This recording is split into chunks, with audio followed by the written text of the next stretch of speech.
আসসালামাইকুম, সবাই কেমন আছেন? আমি ভাইবার জেনারেলের সিও সচিব চেয়ারম্যান মহাপরিচালক মোহাম্মদ আনিসুল ইসলাম প্রতীক বলতেছি। শীত কিন্তু গ্রাম অঞ্চলে এবং ঢাকা শহরে পড়ে গেছে। এই শীতে আমরা চা পান করে থাকি। চা যদি ভাইবার জেনারেলের চা হয়ে থাকে তার আর কোনো কথা নাই। তারপরে বাসা বাড়িতে নিত্য প্রয়োজনীয় জিনিস লেগেই থাকে। তা কী চা পাতা, গ্রিন টি, সরষের তেল, ঘি, হলুদের গুঁড়া, মরিচের গুঁড়া, ধনের গুঁড়া, দারুচিনির গুঁড়া, কাঠবাদাম, কাজু বাদাম, কিশমিশ, আলু বোখারা, মধু, খেজুর ইত্যাদি লেগে থাকে। তা যদি ভাইবার জেনারেলের হয়ে থাকে তার আর কোনো কথা নাই। তারপরে ভাইবার জেনারেলে আর কী পাওয়া যায়? খাঁটি ইসব গুড়ের ভুসি পাওয়া যায়, কুমড়ার বড়ি পাওয়া যায় ইত্যাদি পাওয়া যায়।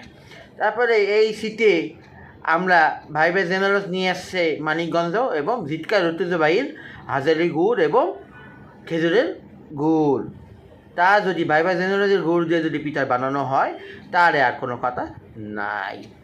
অর্ডার করার নিয়ম, আমার ইনবক্সে আপনার নাম, কী পরিমাণে জিনিস নেবেন উল্লেখ করবেন, ঠিকানা দিবেন, মোবাইল নাম্বার দিবেন, ইনশাল্লাহ পেয়ে যাবেন খাঁটি মানের খাঁটি পণ্য।